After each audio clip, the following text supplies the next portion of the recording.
topics and opinions expressed in the following show are solely those of the hosts and their guests and not those of W4CY Radio, its employees, or affiliates. We make no recommendations or endorsements for radio show programs, services, or products mentioned on air or on our web. No liability, explicit or implied, shall be extended to W4CY Radio or its employees or affiliates. Any questions or comments should be directed to those show hosts. Thank you for choosing W4CY Radio.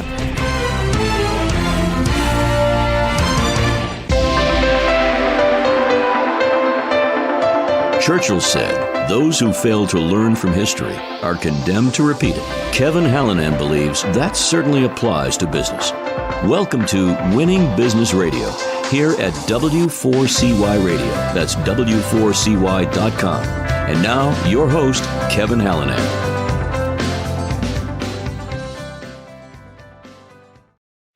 Thanks, everybody, for joining in today. I'm Kevin Hallinan, and welcome back to Winning Business TV and Radio on W4CY.com, streaming live on Talk4TV.com, in addition to Facebook, and that's at Winning Business Radio, as well as available in podcast after the live show on lots of platforms, including YouTube, iHeartRadio, Spotify, Apple, pretty much wherever you listen to your favorite podcasts. The mission of Winning Business Radio and TV, as regular viewers and listeners know, is to offer insights and advice to help people avoid the mistakes of others, to learn best practices, the how-tos, the what-tos, the what-not-tos, to be challenged and hopefully to be inspired by the successes of others. But, virtually every successful person I've ever had a chance to talk to has had some form of failure in their lives and careers. So while we all have to get our knees skinned once in a while, I'm driven to keep those scrapes from needing major surgery. Let's endeavor to learn from history so we don't repeat it.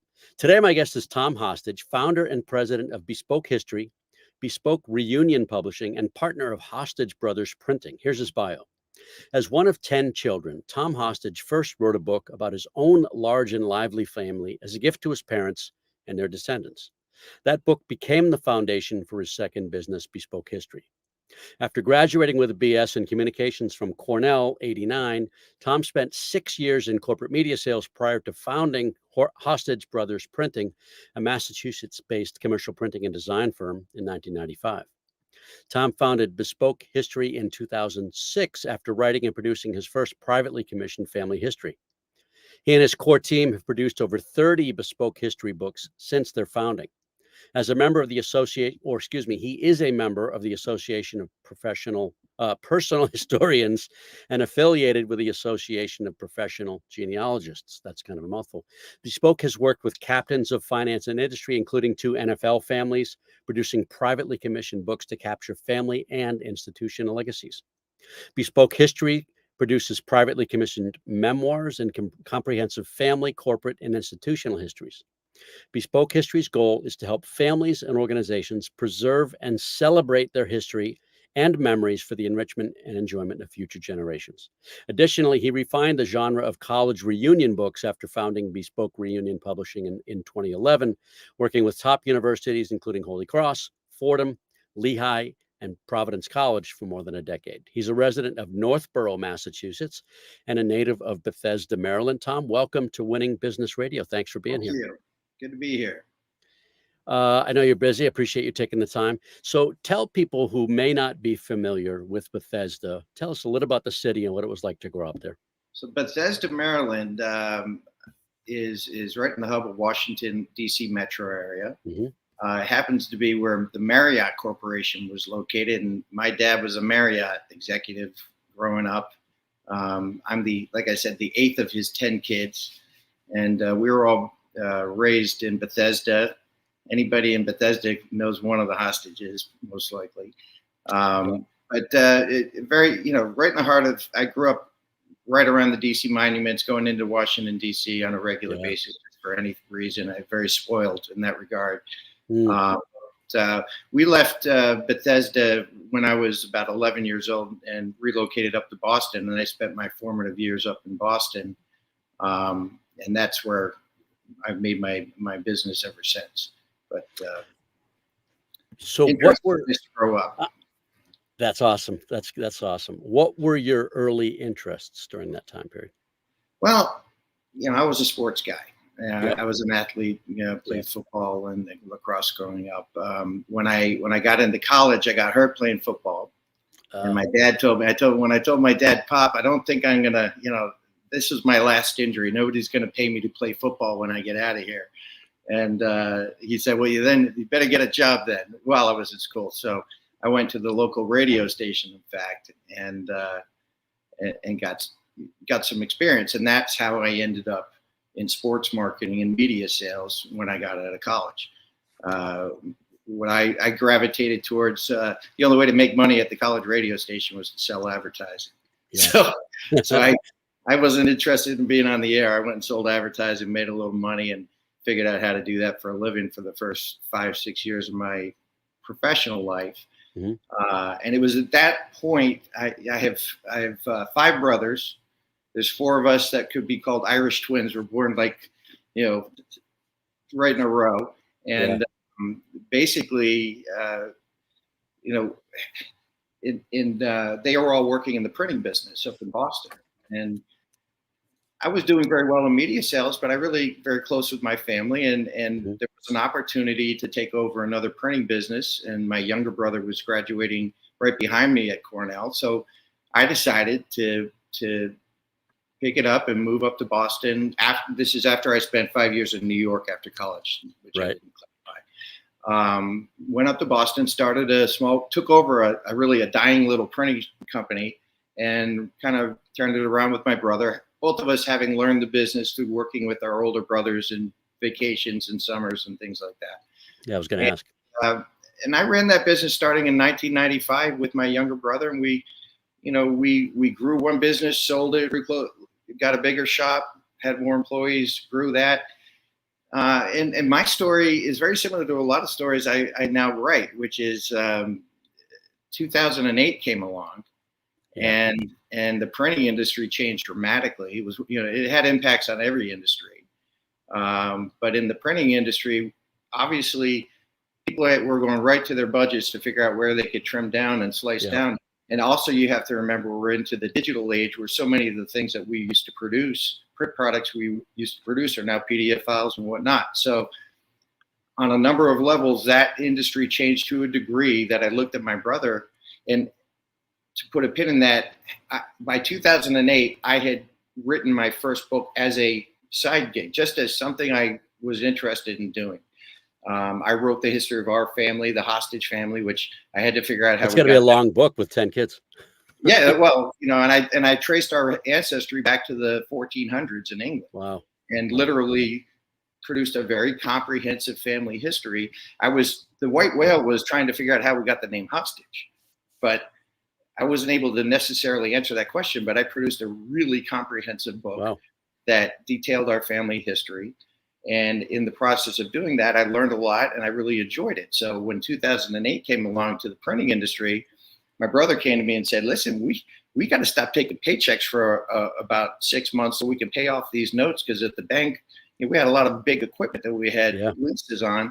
So the bank calls in our note, we're in trouble. So I decided, you do this, I'm going to write books for a while. And I haven't looked back. That's 31 books ago. And I still co-own Hostage Brothers Printing with my brother, and I still have a presence there. I was the outside man; he was the inside man. Mm-hmm. So I do have a connection there, and frankly, I looked at Bespoke as a way of helping my printing company because we design and produce all of my books, and I started Bespoke Reunion because when you do a family or a corporate history, it's a one-off job. You do one book, and it's not like continual renewable business, right? Right. Whereas I just founded the Reunion Company, which produces 50th college reunion yearbooks for colleges like Holy Cross, Providence College, Fordham University, and that business is renewable. There's a new reunion every year. So, and I looked at that as a way to help my printing companies stay around because there's been tremendous attrition in that industry, and that all Hostage Brothers is still kicking, and we're still in business and doing very well. And I'm now been full-time writing books now for a dozen years. Well, tell me, just stick on the printing company for just a second, just 2 minutes Sure. there, maybe not even 2 minutes. Who are your clients and what are your specialties in the printing company? So in printing, like in anything, we found ourselves in a niche of the restaurant industry. Oh, okay. And it really only happened that way because when we made an acquisition of another, we moved our business from Newton, Mass to Framingham, Mass. Mm-hmm. Bought another company where the owner wanted to retire. He had a book of business. Mm-hmm. One of those clients was Legal Seafoods. Oh, sure. Right, the restaurant chain. At Ate the there time, yesterday. it's a great restaurant. Yeah. Great chain. Now, this was 1998, and Legals only had 7 restaurants back then, and they were a very local, Right. provincial little company, family owned, and we grew with Legal Seafoods. Basically, I went down there, made relationships with the key people there, and they said, "Listen, we're about to go on a huge growth expansion." They expanded to 35 restaurants in the space of 5 years from that point, and they gave us a chance to grow with them, and we did. We kept adding equipment, adding people to facilitate their growth, and we became their primary vendor for menus, back of house, front of house, marketing materials. I mean, the great part about it is a huge piece of business. The bad part about it is it was too much of a ratio of our overall business, right? Yeah. You lose an account like Risk. that, and suddenly there's a giant hole.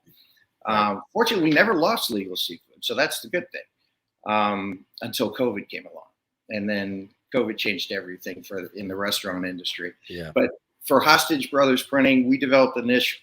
Because of Legal Seafoods, we were able to attract brands like Bertucci's and Margarita, restaurants, Mm-hmm. and add other similar regional chains to our network of restaurant groups that we did work with. So that we work that niche really well. We have other corporate clients. Obviously, we were business to business printers. So we're not looking for people walking in off the street saying, I need to do a funeral brochure or something like that. Yeah. We are looking for businesses that have, volume needs and design needs. In the printing business, it's so competitive. It's so price sensitive, turnaround sensitive, quality sensitive, that it became the price became the driving force. And the only way to make any money, frankly, was to find other ways to make money besides the printing part. So we became a design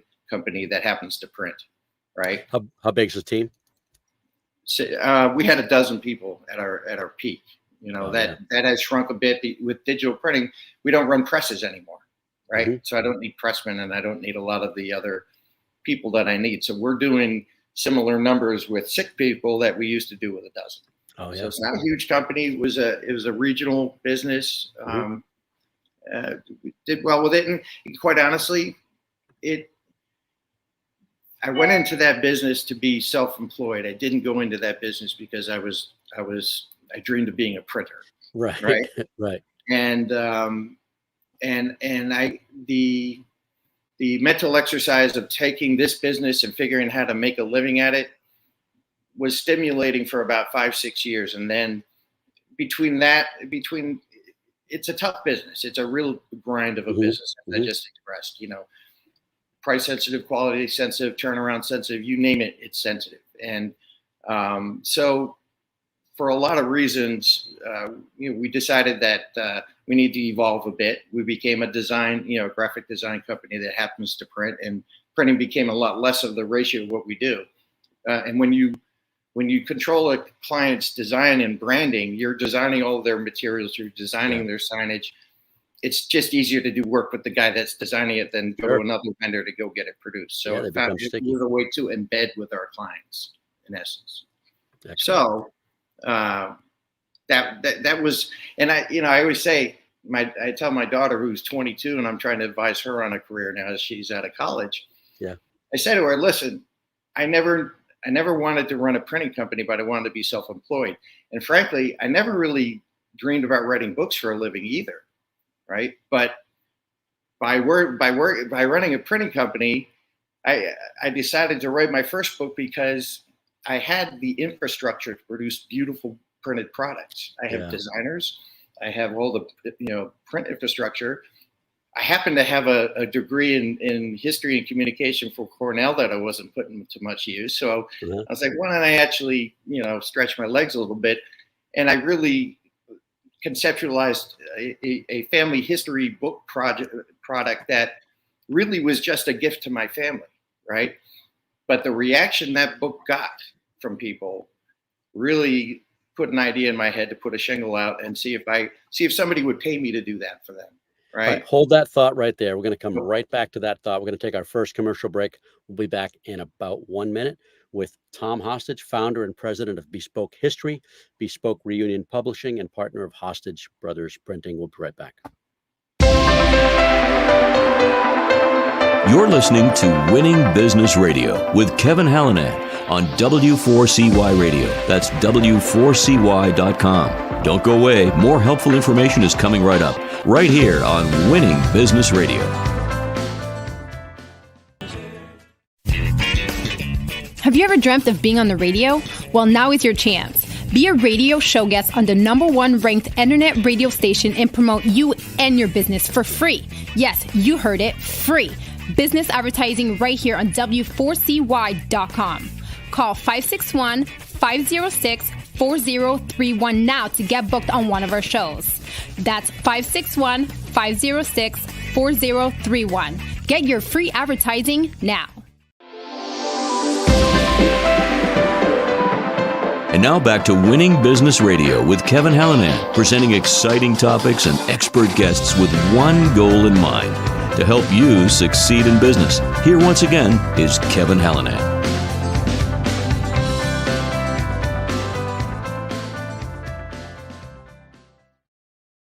Welcome back with Tom Hostage. Tom, tell us about the reactions from whom and what did they sound like that's with regard to that first book.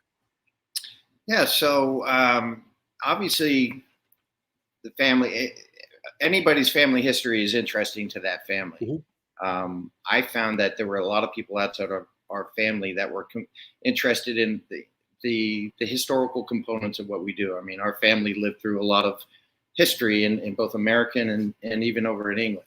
Mm-hmm. So the reaction that I would get, the most commonly heard phrase was, "I would love to have something like this about my family." Yeah. Right. And it only took hearing that for a year, I think, before I decided maybe there's something here. And but like anything else, I had to get somebody to give me my first break, right? So because the fact is, I worked for a year and a half on that book, and it was day and night. I mean, really a lot of research. I interviewed probably 30, 40 people, my family members, other people, gathered genealogical research to really understand the true underpinnings, the framework of our family history, and then add detail and, content, color and onto that, all of that. So, that reaction, like I said, I said, well, everybody would want something like this for their family. How can I craft a business that could possibly do that for them? But then the hard part is, how do you charge for something like this, right? I always said to people, if I ever added up the man hours I spent on that book, I'd probably, I'd curl up into a ball. And there's no automated way to do this. It's man hour, it's hardcore research, writing, editing, design work. And so how do you quantify that? How do you put a number on that and then make a proposal to somebody? So, and then how do I get somebody to, and what I came back to is that this is going to cost tens of thousands of dollars per book, right? This isn't something I can do for $5,000, or something like that. So therefore that has everything to do with the name Bespoke, right? I had a dear friend at the time who actually helped me write my business plan. And he had gone to Yale, then he went to Oxford, and then he went to Harvard. And while he was in Oxford, obviously spent a year in England, he's like, you really ought to consider the name Bespoke, because what you do is really tailored, right? Customized to that family, to that organization that you're writing for.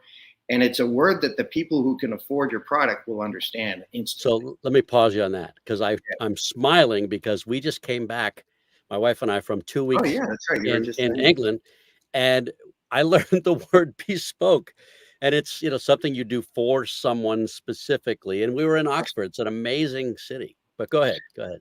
Well, yeah, it was really, I think, originally associated with tailoring, right? You It get a was. bespoke suit, right? Right. But then somebody, I created Bespoke in 2006, and it's Mhm. quite annoying to me, frankly, that about 5 or 10 years later, I see the name Bespoke. Somewhere along the way, it was in a movie or it was in something, and it became the popular name. Now there's a bunch of bespoke businesses Yeah. out there, Yeah. right?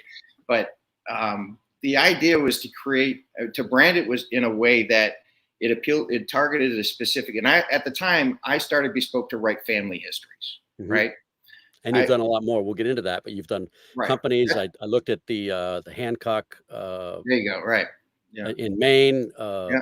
That's Yeah. actually the Go book on. I'm currently writing. Mhm. So you were seeing work in progress, but Yeah. the fact is, I'm very passionate about my family. The story of Bespoke is that I was sitting around the family dinner table one day, and I was the kid of the 10 kids who asked all the questions about where we come from. Right? Yeah. Nobody else seemed to care, and one of my brothers asked a question of my father that told me, I can't even remember what the question was, but it told me that he knows absolutely nothing about our history or about our family. Amazing. Right. And that was the idea for writing the book. I said, you know what? It really bothered me that he didn't know, that my mom's family came from a dairy farm and they were German and Irish, and my father's family had come from England and this and that. So that was the motivation to write the first book. And it was Yeah. purely out of a gift to my family. Then that turned into recognizing that other people might like this. So I founded a business to write family histories. And like I said, somebody had to give me my first break. Mhm. This gentleman who I met, who advised me to give the name Bespoke, is a dear friend of mine named Michael Danziger.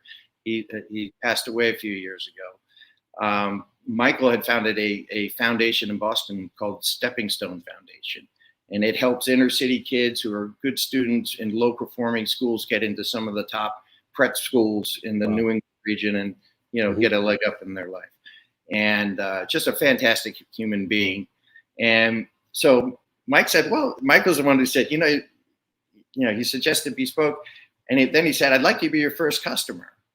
Hmm. And of course, that's what I needed. I needed that first break, because other than writing your own family story, how are you going to ask somebody to pay you 50 grand to write a book when you've really got only one book in your history? How are you going to, yet there's no way to do that job for, depending on the book, the range of the books goes quite a bit. We can talk about that. Yeah.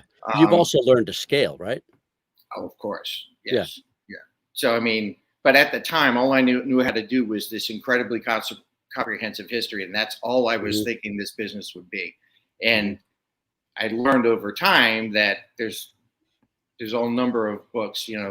I usually have one or two major book projects and lots of little ones piled up, on top of it, typically. But yeah, so family business eventually, family stories eventually brought me to my first family business story, right? And that's, I think, part of why I'm here, but I don't know. What is the process for capturing history? You Well, talk about interviewing people and doing genealogical research. Tell us about that. Yeah, so that's part of the bespoke aspect of it, is that every book project has its very unique requirements to get it done, right? Most families want to know at a minimum, when did our ancestors come to the US? Right. Maybe a little bit of the why and the how, right?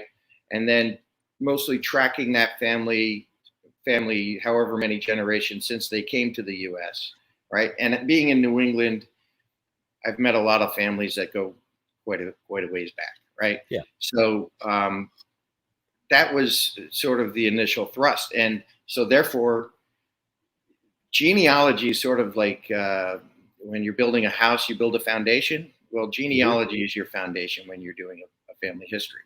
So before, so the process is, first of all, you talk to your client enough times to understand what the perfect book for that client is, right? So I don't go into a project knowing what the book is going to be. I go in and have conversations with the client about why they even reached out to me in the first place, and learn enough about their story to understand what they know and what they don't know, what they want to know. So it's so unique to each situation that there is no cookie cutter, process or menu or price sheet. Every project is very unique in its challenges. Some families want to know the history in the old country, right? So, I can see that. Yeah. So I've hired researchers, and I learned early on, right, that I'm not a genealogist. I can do genealogical research. All of us can go on Ancestry and do all that. And but really, real genealogy is much more boots on the ground type of stuff. And you got to know what you're doing. And it takes a certain type of person to do it well, right?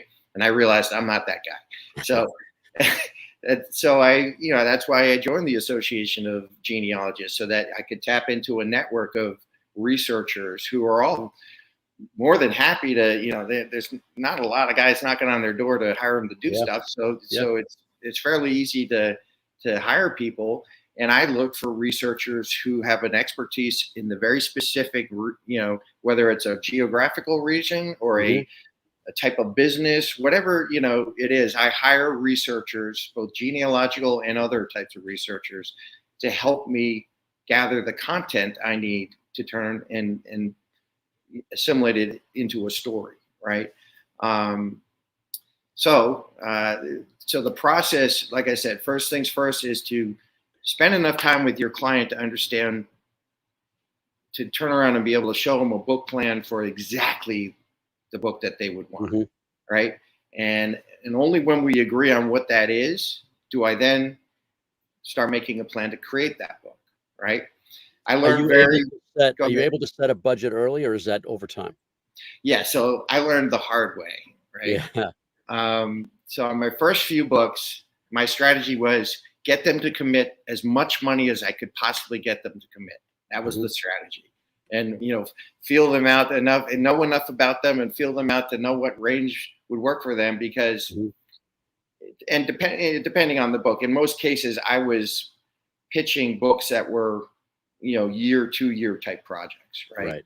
Right. So what would happen is I go in and agree on a number with them, which was a wild, WAG, as they say, a wild ass guess, right? Yeah.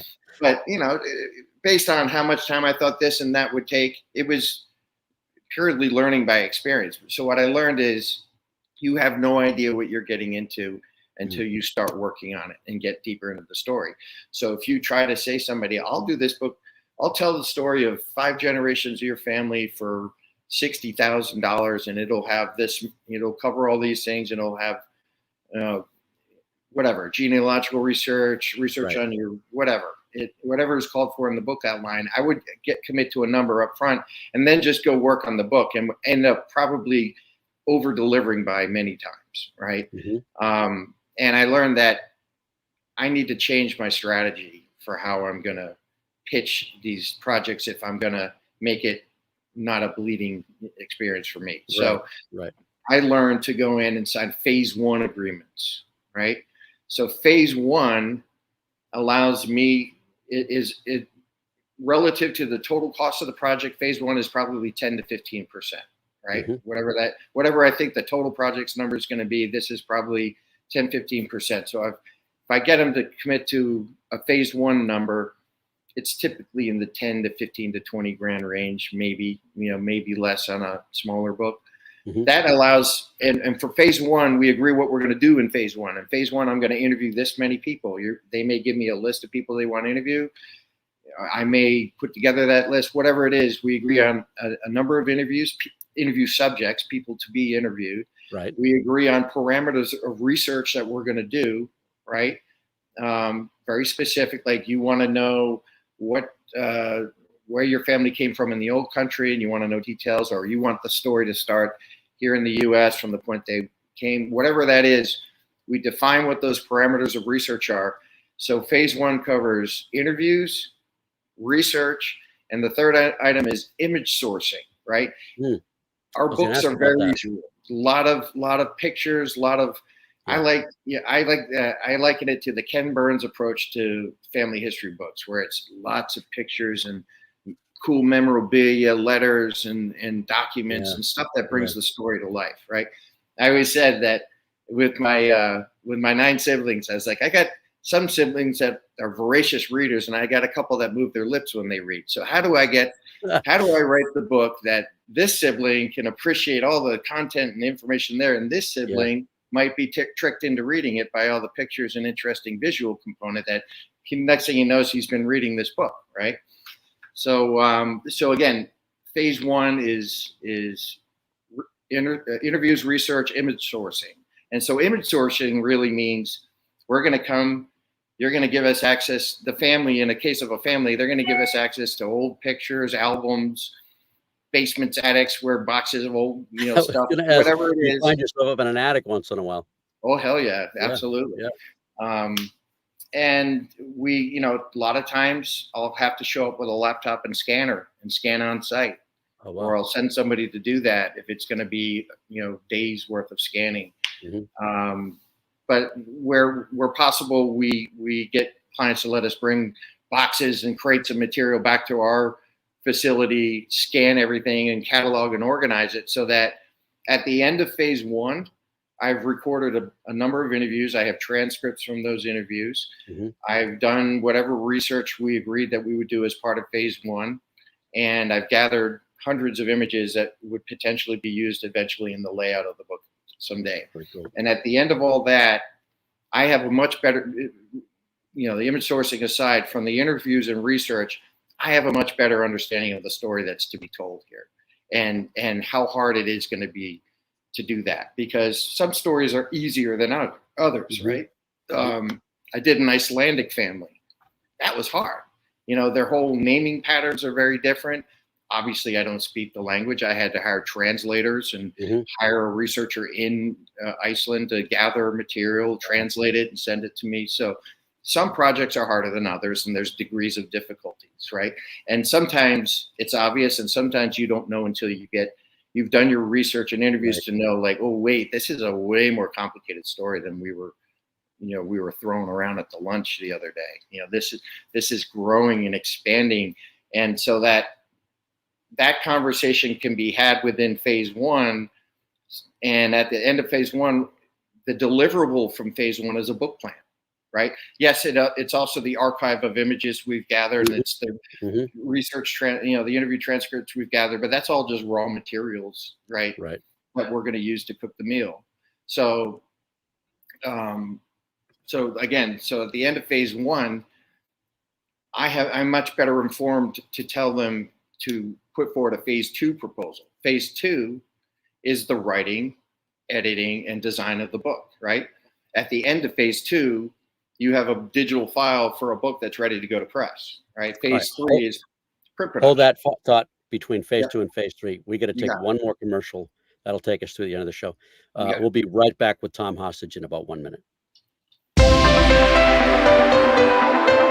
You're listening to Winning Business Radio with Kevin Hallinan on W4CY Radio. That's W4CY.com. Don't go away. More helpful information is coming right up, right here on Winning Business Radio.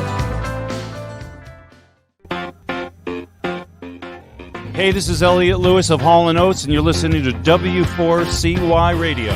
What I want, you've got, and it might be hard to handle.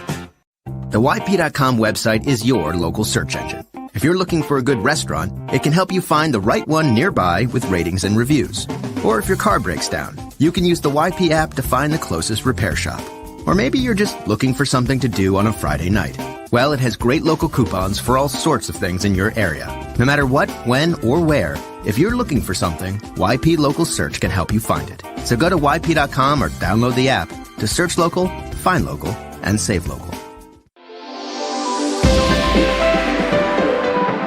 And now back to Winning Business Radio with Kevin Hallinan, presenting exciting topics and expert guests with one goal in mind: to help you succeed in business. Here once again is Kevin Hallinan.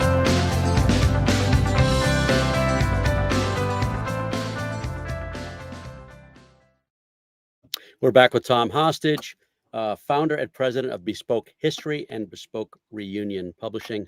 Take us now into phase 3. We got phase 1, phase 2. What's phase 3? Yeah. So phase 2 is writing and designing the book, right? That is by far the most lengthy and expensive component of the whole project. Mm-hmm. You know, at the end of phase 2, we've been delivering chapters for the client to read and vet and feedback. Right. So at the end of phase 2, the book has been approved by the client. The client has read drafts. We've made revisions. We've made design changes, and the book file is ready to go to print. And then phase 3 is print production. And phase 3 is obviously that feeds back into my original printing company, and that helps that business, right? And obviously printing is a variable cost, so it's never part of the package up front. I'm going to turn the camera here. I'm getting in the sun. So that's really where the rubber hits the road in phase 2. That's the big price point of the project, and it's phase 1 is pretty easy to quantify what it's going to take to get done. Phase 2 is much more unknown, and you got to do phase 1 before you even try to price and outline phase 2. Basically. And these are limited publications, correct? We produce.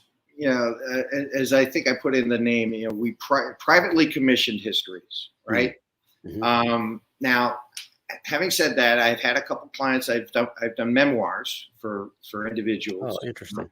Personal.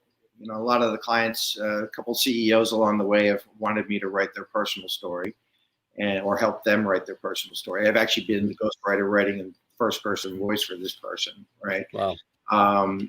And I've had one guy who decided that book was he got such great feedback from all his friends and family that this book should go on Amazon. And so we've had a number of those, but they're really not produced with that in mind. That right. For instance, Hancock Lumber is a pretty good example. They're this company in Maine that's hired me to write their 175-year history. Yeah. One of the first questions I have for a client like that is, what are you going to do with the book? Why are you hiring me? Right. Mm-hmm. They want to obviously celebrate their 175-year anniversary, but great. So who's going to read this book? Who's my audience that I'm writing to? Mm-hmm. Right. And typically that audience in a family, I'm writing to the descendants. I'm writing not just to the family that's here, but to the future generations. Yeah. Right. I'm speaking to them when I write those books. When I'm writing a corporate history, I find that I'm writing to an audience of people who work in the business, mm-hmm. or who do business with the company, or obviously, board members. Or our books in the business sphere are used as public relations.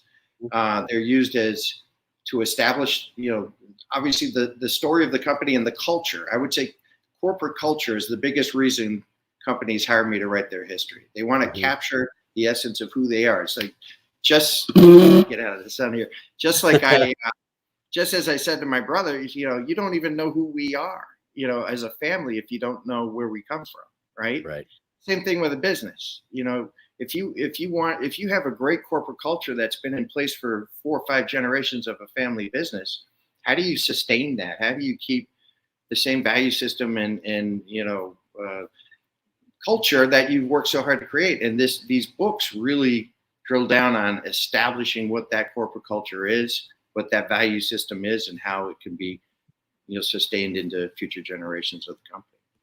So give the audience, you can name names if you want, you don't have to, but just describe the different projects you've done. Sure. And by the way, we haven't talked much about Reunion yet. You can interject some of that as well. Absolutely. On the business side, for instance, there's a company, Hersha Hospitality in Philadelphia. I read on that one. Yeah.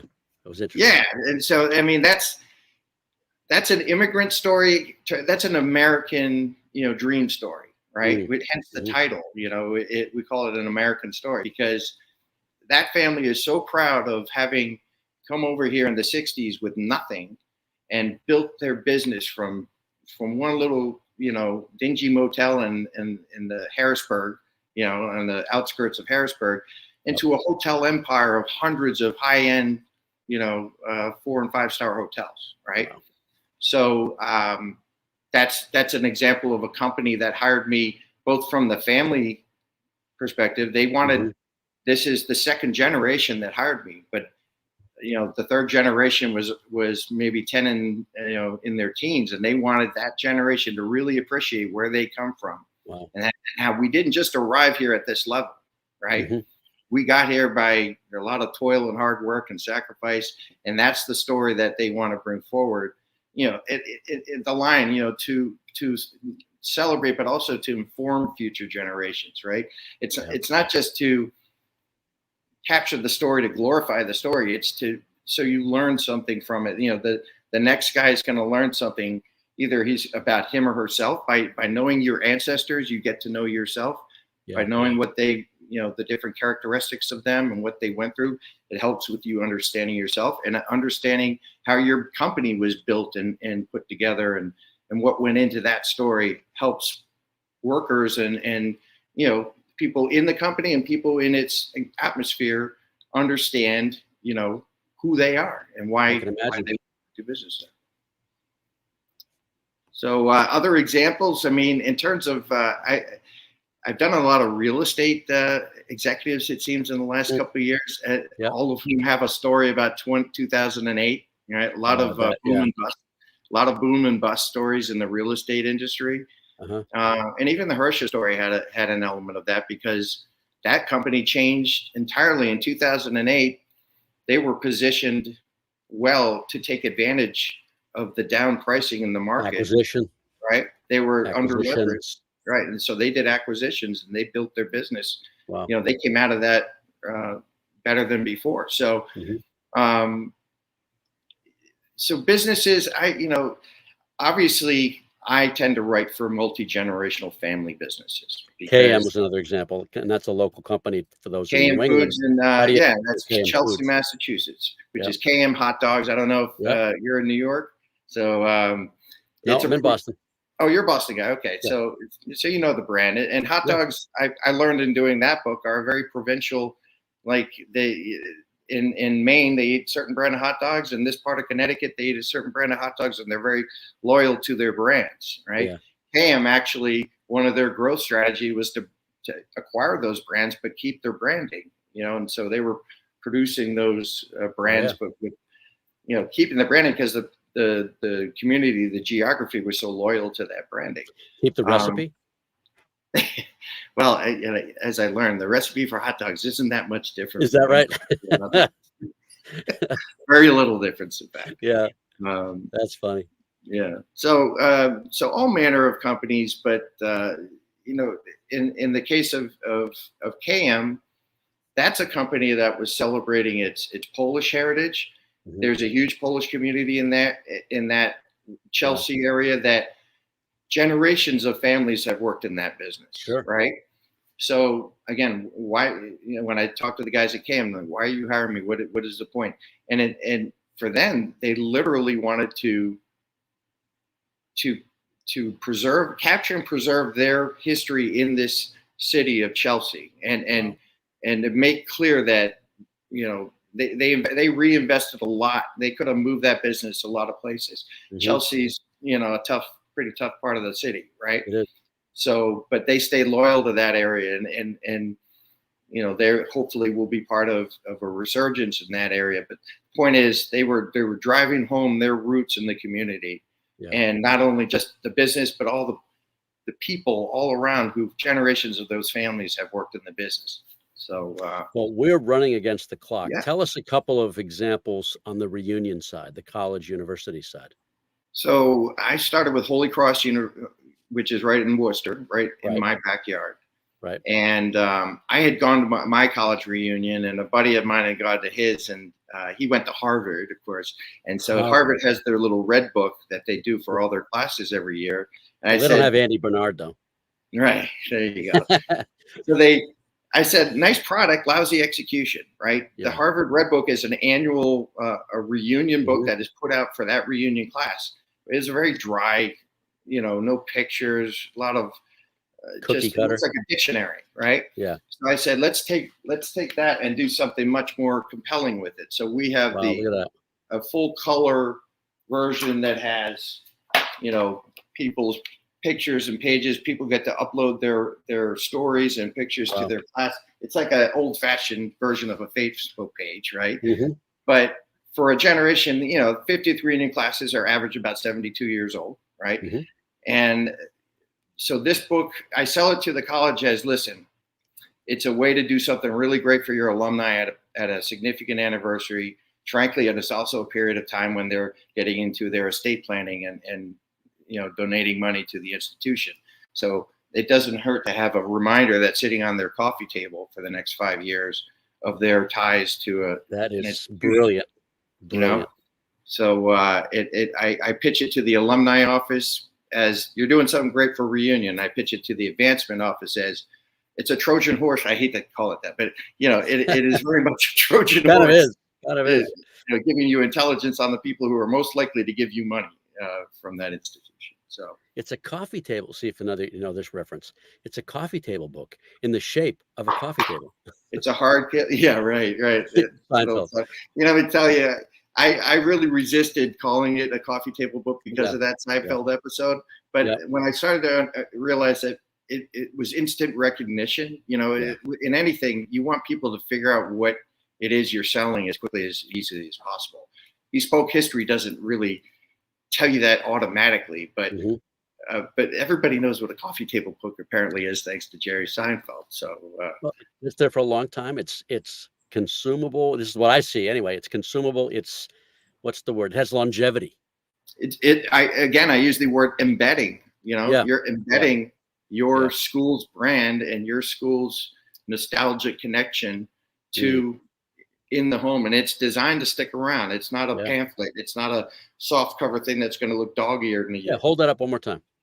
Absolutely. Look at it. It's so beautiful. It's a hardcover book, full color, very comprehensive. We also for those on the radio, it is beautiful. It is full color, just gorgeous. Yep.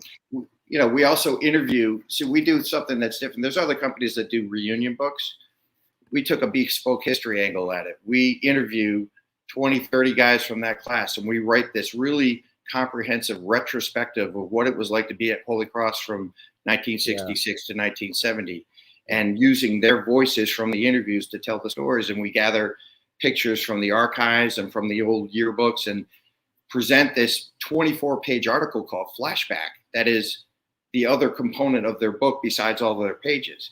And that's something that only a bespoke history is going to do for you. Nobody else in our little niche of reunion yearbooks will go to that length. So go ahead. I love that. Sorry to interrupt. We have time for just a couple questions here. Sure. Who in the listening and viewing audiences should reach out to you? And Juan will put the crawl up, your contact information up now. Sure. Who should reach out and why? Well, obviously anybody who cares about their family history, who has a big family of future descendants that are inheriting a family name or a family business. They want to pass on that story. So everybody's got a family. So that's a pretty, broad group. Small to mid-sized family businesses fit very well for us, right? Multi-generation, 3, 4, and 5 generation family businesses. Yeah. Those are especially a good fit for us because they tend to be regional. They tend to be of a scope and size that works well for us in terms of the number of people that would be involved in interviewing and research. So family businesses, families who want to preserve their history, and obviously in the bespoke reunion realm, small and medium colleges. This does, I couldn't do this at Cornell where I went to school. It's too big, right? Yeah. It has to be a school that's of a medium size. Holy Cross is perfect, right? Class sizes of about 600-700, as opposed to 5,000, right? Right. That's so anybody who's interested in people with a lot of grandchildren and a lot of future generations who have a story they want them to know that basically might inform them how to live their lives, and have some kind of a moral and ethical compass to their lives. That's important. Teach them a work ethic, teach them that we didn't just get here to this level of socioeconomic status. It took something to get here.